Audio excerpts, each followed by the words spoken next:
Hello everyone, कैसे हो आप सब। आई होप आप सभी अच्छे होंगे और ये जो अपडेट है जो मैं अभी देने वाली हूँ इस वीडियो में, उसे सुनकर आप सभी और भी अच्छे हो जाएंगे। खासकर मैं बात करूंगी उनकी जो असिस्टेंट प्रोफेसर बनना चाहते हैं, वो भी बिना नेट क्वालिफाई किए। ठीक है, बिना नेट के आप किस तरह से असिस्टेंट प्रोफेसर बन सकते हो और उसके रिगार्डिंग जो अपडेट है वो मैं आप सभी को देने वाली हूँ, क्लियर करने वाली हूँ। आज की जो अपडेट निकल के सामने आ रही है उसके बारे में। जी हाँ, यहाँ पर हम बात करने वाले हैं जेट एग्जाम से रिलेटेड। ठीक है, जेट यानी कि झारखंड पात्रता परीक्षा, जिसके थ्रू आप राज्य में असिस्टेंट प्रोफेसर बन सकते हो, बनने के लिए योग्य हो जाते हो। किस तरह से सारी चीजें ऑलरेडी मैंने बता रखी है। जेट एग्जाम से रिलेटेड जो वीडियो मैंने पहले ही बनाई थी उसमें एक एक चीज क्लियर की हुई है, लेकिन जो अपडेट निकल कर सामने आ रहा है उसके बारे में यहाँ पर हम बात करने वाले हैं। फिर भी यहाँ पर मैं बोलूंगी, अगर जेट एग्जाम को लेकर कोई भी डाउट है किसी तरह की भी, तो आप कमेंट सेक्शन में पूछ सकते हो, मैं क्लियर जरूर करूंगी। बहुत बड़ी अपडेट यहाँ पर निकल कर सामने आ रही है और बहुत अच्छा मौका है। इस मौके को आप बिल्कुल हाथ से गवाइएगा नहीं, क्योंकि बहुत लंबे टाइम बाद ये एग्जाम लिया जा रहा है और बिना नेट क्वालिफाई करके आप जो है ये जो परीक्षा है जेट क्वालिफाई करके असिस्टेंट प्रोफेसर बन सकते हो। ठीक है, तो आप सभी को पता है कि असिस्टेंट प्रोफेसर बनने के लिए नेट एग्जाम यानी कि नेशनल एलिजिबिलिटी टेस्ट एग्जाम, आपको राष्ट्रीय पात्रता परीक्षा देनी पड़ती है, वो क्लियर करनी पड़ती है। वो जो है वो नेशनल लेवल पे होता है, थोड़ा टफ होता है वो एग्ज़ाम, लेकिन आप सभी अगर करना चाहो तो वो भी कर सकते हो। नेशनल टेस्टिंग एजेंसी और जो आपका जो जेट एग्ज़ाम है उसमें क्या फ़र्क है, बस थोड़ा सा फ़र्क है। जो नेशनल एलिजिबिलिटी टेस्ट होता है जो एनटीए द्वारा, जो जैसे कि अभी मैंने कहा नेशनल टेस्टिंग एजेंसी द्वारा कंडक्ट कराया जाता है, वो अभी भी चल रहा है। यहाँ पर अगर आपको नहीं पता तो जिनका एग्ज़ाम 18 जून को, यानी कि नेट एग्ज़ाम जो 18 जून को हुआ था वो कैंसिल हो गया था और उस एग्ज़ाम का जो एग्जाम है वो अभी चल रहा है। अभी जो 21 अगस्त से ये एग्जाम स्टार्ट हुआ है, 4 सितंबर तक चलने वाला है। ठीक है, तो यहाँ पर जो नेट एग्जाम है वो नेशनल टेस्टिंग एजेंसी के द्वारा कंडक्ट किया जाता है। ये सेंट्रल लेवल, नेशनल लेवल का एग्जाम होता है, जहाँ पर आप पूरे इंडिया में जो असिस्टेंट प्रोफेसर बनने के लिए अप्लाई कर सकते हो इस एग्जाम को क्लियर करने के बाद। और बात करें यहाँ पर जेट एग्जाम की, तो जेट एग्जाम आप असिस्टेंट प्रोफेसर इसमें भी बन सकते हो, लेकिन सिर्फ अपने राज्य के भीतर। यानी कि आप झारखंड में किसी भी यूनिवर्सिटी में अगर जेट एग्जाम आप क्वालिफाई कर जाते हो तो आप असिस्टेंट प्रोफेसर बनने के योग्य हो जाते हो। ठीक है, तो ये आपको क्लियर आ गया। थोड़ा सा मेजर सा यहाँ पर डिफरेंस है, और जो आपका नेट एग्जाम होता है थोड़ा टफ होता है और जो आपका जेट एग्जाम होता है उसका थोड़ा सा लेवल जो होता है वो थोड़ा एवरेज होता है, थोड़ा सा नेट से थोड़ा कम होता है। ठीक है, लेकिन होता ये भी अच्छा है और ये भी, इसका भी जो लेवल होता है वो अच्छा खासा होता है, क्योंकि ये स्टेट लेवल का होता है यहाँ पर। और जो नेशनल टेस्टिंग एजेंसी जो द्वारा जो नेट एग्जाम लिया जाता है वो नेशनल लेवल पर लिया जाता है। ठीक है, क्लियर हो गया। अगर नहीं क्लियर है तो मैं बाद में क्लियर कर दूंगी।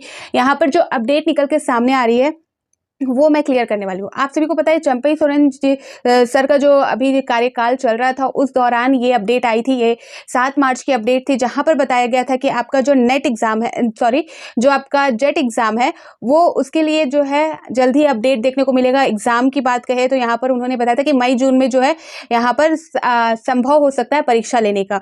ये जो नोटिस आप देख रहे हो स्क्रीन पर, ये आपका 7 मार्च 2024 को जारी किया गया था।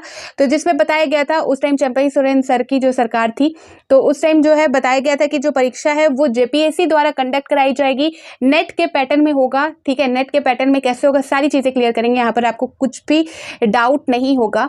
तो यहाँ पर इन्होंने क्लियर किया था कि पीएचडी में एडमिशन लेने के लिए या असिस्टेंट प्रोफेसर बनने के लिए आपका जो जेट एग्जाम है वो मई जून महीने में कंडक्ट कराया जाएगा। ठीक है, फिर बहुत सारी चीज़ें हुई है इस चीज़ में, बहुत सारी जो 2 नियम, खासकर 2 नियम यहाँ पर बदल कर सामने आए, तो उस सारी चीज़ों को नियमावली बनकर जो आई है तो थोड़ा टाइम यहाँ पर लग गया। और आज की अपडेट के अनुसार जो है आपका देखने को मिल रहा है कि जेट एग्जाम भी जल्दी कंडक्ट कराया जाएगा। जो नियमावली है, जो 2 खास नियम जो है वो चेंज हो चुके हैं और उसके रिगार्डिंग जो अपडेट है वो आप यहाँ पर स्क्रीन में देख सकते हो। ठीक है, आज की ही न्यूज़पेपर के अकॉर्डिंग मैं सारी चीज़ें क्लियर कर रही हूँ। यहाँ पर आप देख सकते हो जेट एग्जाम से रिलेटेड अपडेट है, तो प्लीज वीडियो शेयर जरूर करें, लाइक जरूर करें आप। और साथ ही यहाँ पर देख सकते हो, यहाँ पर जो अपडेट दिया गया है, जैसा कि जेट परीक्षा ओएमआर शीट पर उम्र सीमा की बाध्यता नहीं। ठीक है, इससे पहले उम्र सीमा थी और यहाँ पर जो है जो मिनिमम उम्र सीमा जो रखी गई है वो 21 वर्ष रखी गई है। ठीक है, कम से कम 21 साल होना चाहिए, लेकिन जो मैक्सिमम है, अधिकतम की बात करें तो वो जो उम्र सीमा है उसे खत्म कर दिया गया। अगर आप 50 साल के भी हो तब भी आप अप्लाई कर सकते हो, अगर आप 90 साल के हो तब भी अप्लाई कर सकते हो, आप 25 साल के हो तब भी अप्लाई कर सकते हो, 22 साल के हो तब भी अप्लाई कर सकते हो। तो जो उम्र सीमा है, मिनिमम वाले लोग वहीं रहेंगे 21 साल के, लेकिन जो मैक्सिमम है, अधिकतम की बात करें तो यहाँ पर जो अधिकतम उम्र सीमा थी वो एक तरह से पूरी तरह से खत्म कर दी गई है। तो किसी भी एज के हैं, 21 से ज़्यादा होना चाहिए, 21 के बाद किसी भी एज के हैं तो आप इस परीक्षा के लिए आप एलिजिबल हो। ठीक है, ये चीज़ हो गई। साथ ही यहाँ पर परीक्षा जो है ओएमआर शीट में ली जाएगी और सारी चीज़ें यहाँ पर जो है डिटेल में हम देखेंगे। यहाँ पर देख सकते हो बताया जा रहा है कि राज्य के विविध कॉलेज में असिस्टेंट प्रोफेसर की नियुक्ति के लिए झारखंड लोक सेवा आयोग, तो ये जेपीएससी द्वारा कराया जाएगा। आपको मैं पहले भी क्लियर करा दूं। और जो सिलेबस की बात करें तो जेट का जो सिलेबस है, ये जो सब्जेक्ट होता है ये आपका 43 विषयों में होता है। ठीक है, यहाँ पर आप देख सकते हो ये जेट एग्जाम जो है ये 43 विषयों की होगी परीक्षा। ठीक है, और जो नेट एग्जाम होता है वो आपका 83 सब्जेक्ट का होता है। क्लियर, जेट आपका जो होगा, जो झारखंड पात्रता परीक्षा है वो 43 सब्जेक्ट का लिया जाएगा और जो नेट एग्जाम जो देते होंगे उनको पता होगा वो 83 सब्जेक्ट का होता है। ठीक है, तो 43 विषयों की होगी। और ये जो जेट का सिलेबस होने वाला है मैं आपको बता दूं, तो ये नेट एग्जाम में जो 43 सब्जेक्ट शामिल है आपके जेट का, वो आपका नेट एग्जाम के रिगार्डिंग ही यहाँ पर फॉलो होगा। ठीक है, जहां तक चांसेस लगता है कि जो जेट का सिलेबस होगा वो नेट एग्जाम में जो सिलेबस है जिस सब्जेक्ट की बात की गई है जेट में, उसी के अनुकूल यहाँ पर आपका सिलेबस रहने वाला है। ठीक है, और बात कर ले यहाँ पर अपडेट के बारे में कि क्या है, तो यहाँ पर बताया गया है कि जो जेट में एक बार फिर बड़ा बदलाव किया गया है। उम्र सीमा आपको बता दिया गया कि खत्म कर दी गई है, बाध्यता जो है उसे समाप्त कर दी गई है। जेपीएससी के यहाँ पर आगरा पर उच्च तकनीक शिक्षा विभाग द्वारा बदलाव की प्रक्रिया शुरू की, अंतिम स्वीकृति कैबिनेट से ली जाएगी। इसके तहत जब जेट कंप्यूटर बेस्ड टेस्ट यानी कि सीबीटी मोड की जगह ओएमआर शीट पर ली जाएगी। तो यहाँ पर इन्होंने ये भी बात क्लियर कर दी है कि ये जो एग्जाम है सीबीटी मोड में लेने की बात कही गई थी, यानी कि कंप्यूटर पर आपका जो है ऑनलाइन एग्जाम लेने की बात की गई थी। अब इसे जो है ओएमआर में यानी कि ऑफलाइन पैटर्न में आपका ये एग्जाम कंडक्ट कराया जाएगा। ये बात यहाँ पर निकल के सामने आ रही है।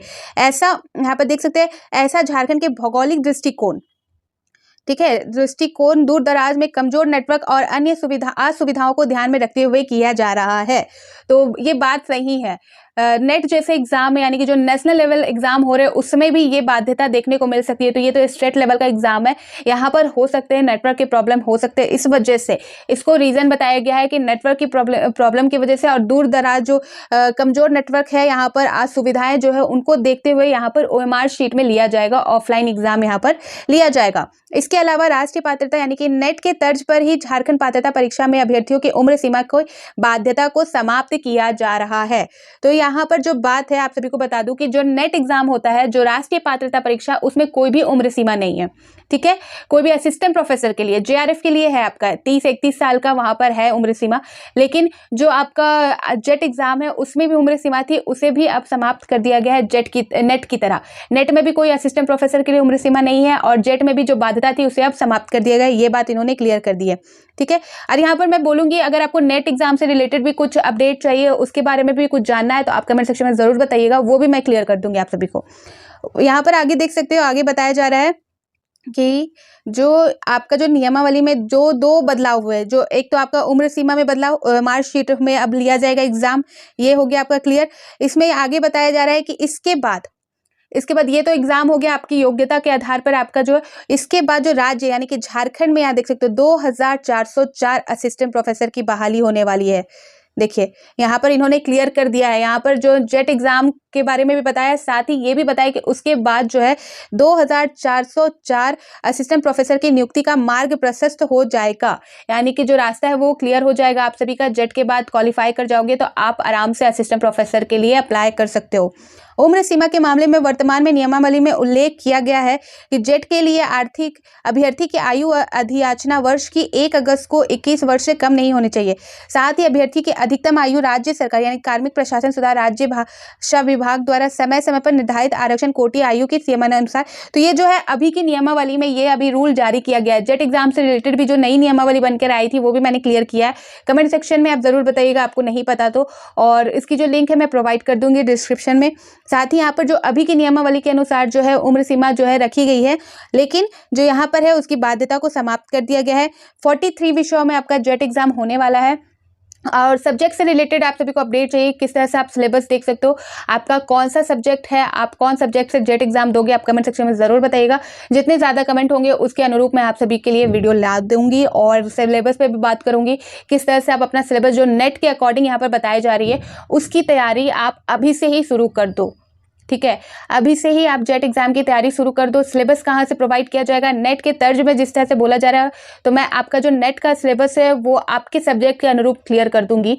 तो प्लीज़ आप कमेंट सेक्शन में ज़रूर बताइएगा। तो ये बहुत अच्छा मौका है, इसे बिल्कुल भी अपने हाथ से मत गंवाने दीजिएगा, जो भी असिस्टेंट प्रोफेसर बनना चाहते हैं। और इसके रिगार्डिंग जब भी कोई अपडेट आएगी या जब भी कोई ऑफिशियल नोटिस जारी की जाएगी, मैं आप सभी को क्लियर करूंगी, क्योंकि इस एग्जाम से रिलेटेड ऑलरेडी बहुत सारी क्वारीज आई है और खुद भी मैं इंटरेस्टेड हूँ इस एग्जाम को लेकर। ठीक है, बहुत अच्छा जो है अगर इस बीच हो जाता है, ये एग्जाम कंडक्ट कराया जा सकता है तो बहुत अच्छा होगा आप सभी के लिए। और मे भी चांसेस है कि इस जो विधानसभा के चुनावी प्रक्रिया के पहले ये एग्जाम हो सके तो पॉसिबल हो। ठीक है, तो इसके रिगार्डिंग जब भी कोई अपडेट आएगी तो जैसा कि मैंने कहा आप सभी को क्लियर कर दूंगी। ठीक है, अपने डाउट आप कमेंट सेक्शन में जरूर बताइएगा, वीडियो शेयर जरूर कीजिएगा, लाइक जरूर कीजिएगा, और जो फर्स्ट टाइम वीडियो को देख रहे हैं, फर्स्ट टाइम इस चैनल पर आए तो सब्सक्राइब जरूर कर दीजिएगा। ठीक है, तो फिर मिलती हूँ नए अपडेट के साथ, तो बाय बाय।